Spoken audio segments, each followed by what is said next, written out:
প্রতিবেশী দেশ, একটা বৃহৎ অর্থনীতির দেশ। ভারতের জিডিপির সাইজ প্রায় 4 ট্রিলিয়নের বেশি।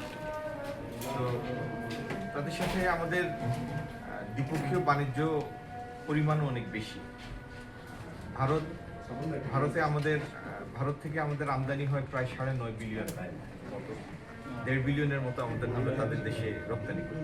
প্রায় 11 বিলিয়নের দ্বিপক্ষীয় বাণিজ্য ভারত এবং বাংলাদেশের মধ্যে।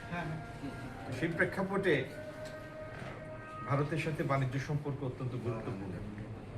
আমরা আলাপ আলোচনা করেছি ভারত বাংলাদেশ বাণিজ্যের বিভিন্ন দিক, আগামী দিনে যেসব বিষয়ে বাণিজ্যিক ক্ষেত্রে দ্বিপক্ষীয় সহযোগিতার ক্ষেত্র উন্মোচিত হতে পারে, এই সমস্ত বিভিন্ন বিষয়ে আলাপ হয়েছে।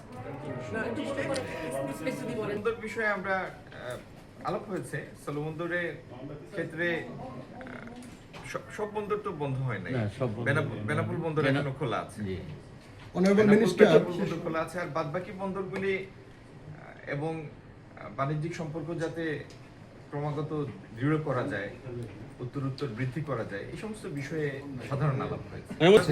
ভারতীয় রাষ্ট্রদূত মূলত এসেছিলেন নতুন সরকারের একজন কর্মকর্তা হিসাবে, প্রতিনিধি হিসাবে আমাদেরকে অভিনন্দন জানাতে এবং পরিচিত হতে, এটি ছিল মূলত। এই বিষয়ে আমরা তাদের দৃষ্টি আকর্ষণ করেছি। তারাও আমাদের জানিয়েছেন যে গত 1.5 বছরে কতগুলি পদক্ষেপ নেওয়া হয়েছে, সেগুলি আসলে পারস্পরিকভাবে দুই দিক থেকেই নেওয়া হয়েছে। তো এতে বাণিজ্যিক সম্পর্কের ক্ষেত্রে কিছু প্রতিবন্ধকতা তৈরি হয়েছে, এটা কি সত্য। যেমন বর্ডার হাট ছিল, বর্ডার হাট বন্ধ আছে। তারপরে আপনার যে সীমান্ত বাণিজ্যের জন্য যে আপনার ল্যান্ড বর্ডারগুলি, সেগুলির বেশিরভাগই বন্ধ আছে।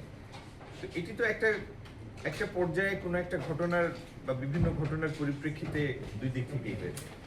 আগামী দিনে বাণিজ্যিক সম্পর্কের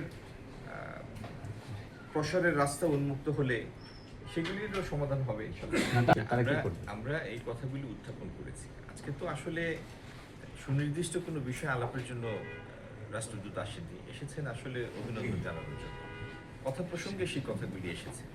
তো এটার সুনির্দিষ্ট উত্তর আমি এই মুহূর্তে আপনাদেরকে দিতে পারবো।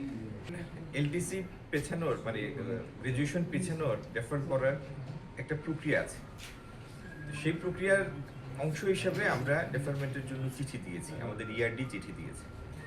সেটি ইউএনের একটা সিস্টেমের মধ্যে দিয়ে সেটির উত্তরণ ঘটে। প্রথমে ইকো থেকে যায়, তারপরে যাই হোক আমি ওই বিস্তারিত ব্যাখ্যায় যাচ্ছি না, সেটি